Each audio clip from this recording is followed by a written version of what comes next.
Election commissioner BJP और RSS जैसे बात कर रहे हैं। वो भूल गए हैं कि वो किसी राजनीतिक पार्टी के नहीं है। वो हिंदुस्तान के इलेक्शन कमिश्नर है। बीजेपी का काम करने का नहीं है।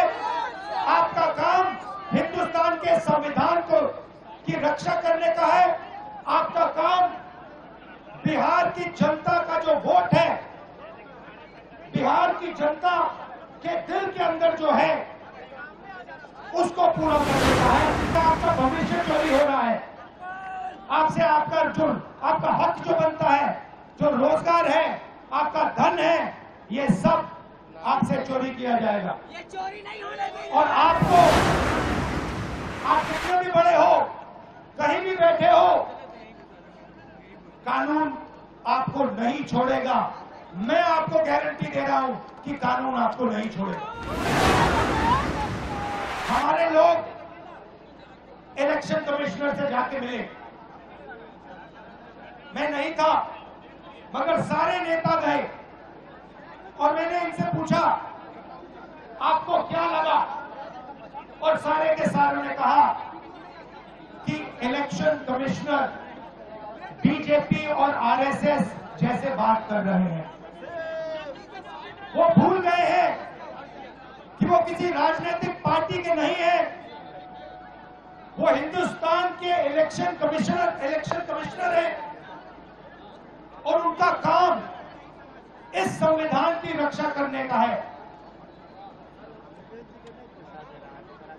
और मैं यहां से क्लियर मैसेज देना चाहता हूं, आपको जो करना है करिए, मगर बाद में कानून आप पर लागू होगा। भूलिए मत, आप कितने भी बड़े हो, कहीं भी बैठे हो, कानून आपको नहीं छोड़ेगा। मैं आपको गारंटी दे रहा हूं कि कानून आपको नहीं छोड़ेगा।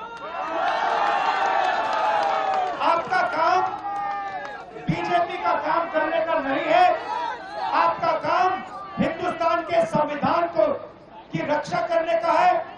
आपका काम बिहार की जनता का जो वोट है, बिहार की जनता के दिल के अंदर जो है, उसको पूरा करने का है। और आप अपना काम नहीं कर रहे हो। पहले इलेक्शन कमिश्नर सिर्फ बीजेपी नहीं चुनती थी।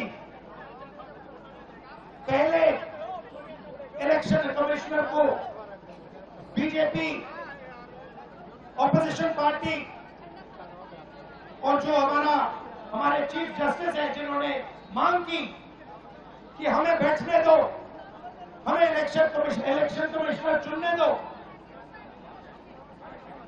उनको बाहर फेंक दिया, उनको कमरे के अंदर आने नहीं दिया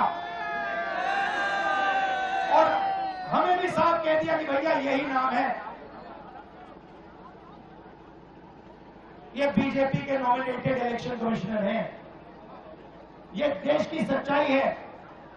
और मैं बिहार के युवा से कहना चाहता हूं, ये सिर्फ आपसे वोट चोरी नहीं हो रहा है,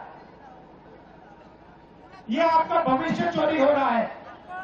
आपसे आपका हक जो बनता है, जो रोजगार है, आपका धन है, ये सब आपसे चोरी किया जाएगा। ये चोरी नहीं होने देंगे। और आपको, बिहार के युवा को, ये चोरी नहीं होने देनी है।